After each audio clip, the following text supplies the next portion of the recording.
What's happening now is UC and CS is becoming extremely selective. I don't call competitive, I say selective because we have to go with the attitude that there is no safety school in UC systems anymore for you, because in the past you would assume that you have the grade, you have the SAT scores, you're going to be accepted by UC Berkeley, UCLA, you're going to have Davis and San Diego, so those are going to be your choices. It's not happening anymore. Some students get nowhere else but Berkeley, some students get nowhere else but LA, nowhere else but San Diego. So you have to fit in that very, very small scale of what they are looking for. And Cal State is also very, very competitive. There are many students who get rejected by Cal Poly, San Luis Obispo, San Jose State, particularly if you're going for engineering, even though you get accepted by the top UCs. And UC and CSU campus, they're campus-oriented, meaning your major actually matters no matter what they say on their webpage. They say that major doesn't really matter. But if you're going for science, engineering, it does matter because they select students by the school. School of engineering, school of liberal arts, school of chemistry. So you have to fit in that school, within that school's requirement. So even if all over UC Berkeley acceptance rate all over was 18% last year, but if you're talking about engineering school, it's only less than 9%. Okay, so that's very important. That's why you have to know exactly where you're going before you apply. And now UC, as of September last year, has this very strange requirement. You have to have geometry taken at school or elsewhere. Some students skip geometry by taking challenge test. That would automatically disqualify you to apply to UC. I don't know why UC put this requirement, but I think they're trying to, when they removed the SAT2 requirement, that was to open up the applications to reach out to a wider group of people. I think now they're trying to make it a little narrower. So it doesn't affect most of you, but you know that from this that UC is not necessarily looking for how fast you went on this track in math. What have you taken? How well did you do at school in each subject you take? And increasing more importance on GP and SAT, of course. You have to, because they look at where you stand in your own high school. Okay? You're not compared with other students from other high schools, your peers. That's what UC is. Now for private schools, new common application since 2013. So we have new topics, new essays. They used to have 2 essays, 150 words short one about your activity and 500 longer essay. Now they only have 1 essay, 650 words. And new pre-SAT, SAT test is on the way. So pre-SAT, if you're taking it October, this coming school year, it's already going to reflect the new SAT trend. And so this means that rising juniors had the choice of waiting to take SAT until the second semester so that they can prepare, take a crash course during the winter break, try January, try again in March. You can no longer do that because then it will switch to a new SAT test. So if you're a sophomore going into junior, study very well during the summer, get it done, all done before the December comes. More options for additional materials. Private schools are adding more options for you to add your resume, your art portfolio, your research result, even your coding for programming. They just want to know more about you. So it helps you a little more if you have all these additional materials prepared by the end of the summer after junior year. Private schools actively recruiting in this area. A lot of the schools from East Coast come and recruit very heavily in this area because they know UC is getting harder and harder. More and more students are looking into private schools. So they recruit. So when they're recruiting, they're coming, go to their meetings, talk to them, because the people who come in this area are responsible for recruiting from this area. Those are the people who will be reading the applications. So you like to get to know them. More interviews by private schools. So this is a new trend we're seeing over the past 2 years. Almost every private school now give you interviews. It didn't used to be that way. But whatever private school you apply to, after you apply, they will contact you and they want to meet with you, Skype with you, or even a phone interviews. It's just one more element to add to your application. Importance of senior year grade. So I have several students who's gotten what they call very likely letter from Ivy Leagues saying, congratulations, you're almost in. We are the final process of review and we'll notify you by the end of this month. The final review is this one. Senior year grade, first semester grade, and second semester mid-year grade. So the senior year grade and what classes you are taking is going to be very important. And of course for UCs, even after you get accepted by UCs, if you see C's on your transcript, D's, nowhere. C's, you could disqualify even after you get accepted. So senior year grade is very important. UC has 14 UC approved criteria. Those 14 are the elements that they're going to look at on your applications to determine whether you can be accepted or not. I highlighted the important portions. First of all is grade point average, test scores, courses completed and planned. So some students choose only to take 5 classes. They say, I'd like to have a study break, one free period.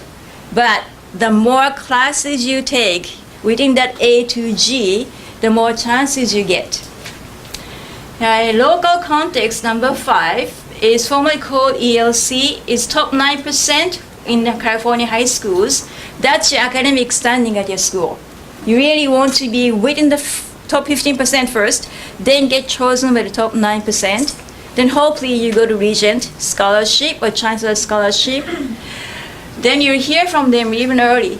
That's why those students who already heard from UCLA, UC Berkeley, because they are within this range. So related to the courses completed, number 3, performance in academic subject areas A to G. Those are the UC required, math, English, foreign languages, and social studies and science. The more classes you have, the better. For the summer, number 10, participation in education preparation programs. Those are the classes you take outside of the school or the summer camps or research camps you go to. UC has a separate section on the application to click that and note what you did. So Cosmos is one of them, YSP Young Scholars Program one of them, UC Santa Barbara has a research program. It doesn't have to be UC, but anything you do outside of what is required from your high school adds extra. And of course this is good for private schools as well. So these 14 points, although it is UC approved criteria, also goes for most other schools.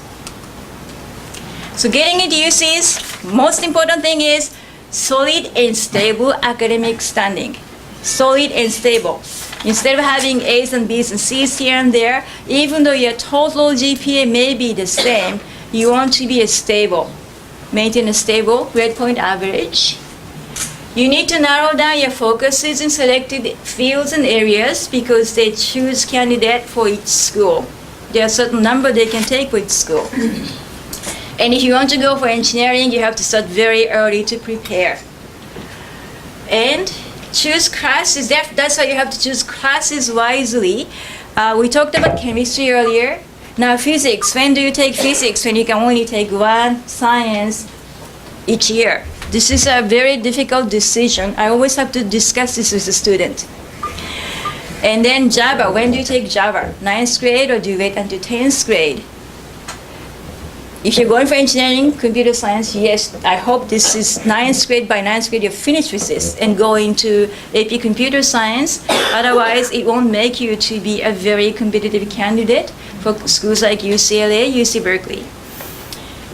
So in SAT 1 and SAT scores, so UC no longer requires SAT scores, but it's secretly required. It's better to have them, particularly if you're going for science.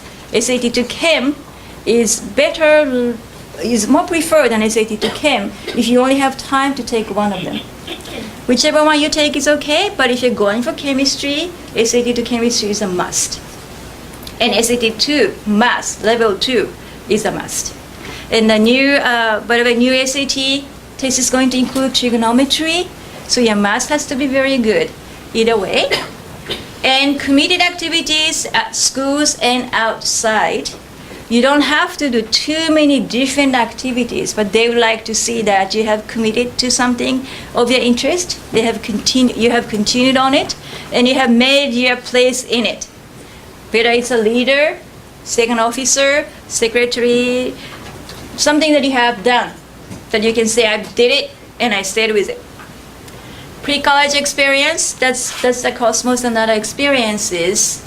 And emotional, so pre-college experience, why do they want it? It's because they want to know that you're ready for college. You have academic independence, emotional independence to be away from home and live on college campus and take college classes or do research, and you have the academic ability to do that.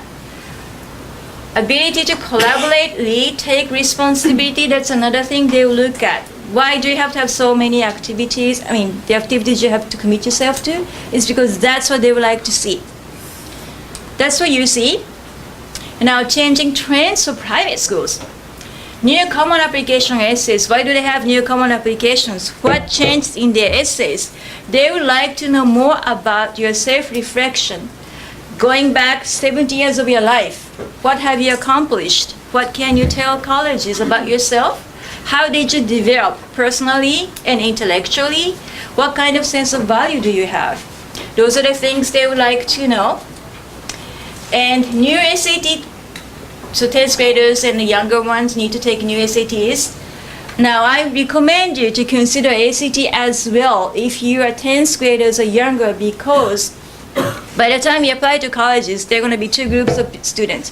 Ones who have taken the old SAT, ones who have taken the new SAT. So in order to balance out and make your chances better, I recommend you to also take ACT, because ACT is not going to make any changes so far. And you have more than 33 on ACT, you're within a good range for good schools. So the new SAT is going to be evidence-based reading and writing, and written analysis for the essay, and college readiness, like critical reading, analytical thinking. Those are the points that they are going to emphasize. So once again, just like the changes you see in the new common application essays, they want to know how you think, how you analyze in a given situation. How do you analyze that? How do you answer to it? How do you respond to it? So I recommend you to start reading newspapers, newses, and be aware of what's happening around you. And the interview questions, I have all the interview questions that has been asked, so I go through them with my students when they go for interviews for private colleges. But this year, I had some interesting questions, new questions that I have never encountered before for many of the students, such as, if somebody donates $1 million to your high school, how would you spend the money? What would you do? If you had $1 million to spend, what would you do for the community?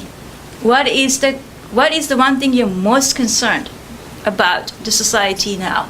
Those questions came out, so they are looking for your social awareness and for you to think out of the box. Then another question is, bring an object to represent you. It can be like a trumpet. I play trumpet, so I'm going to bring trumpet. Or I do, as a hobby, play guitar, I'm going to bring my guitar. So they ask you to bring something so that you can start a conversation and you can tell them more about yourself outside of academics. Those changes are happening. So what do I need to do now? Of course, keep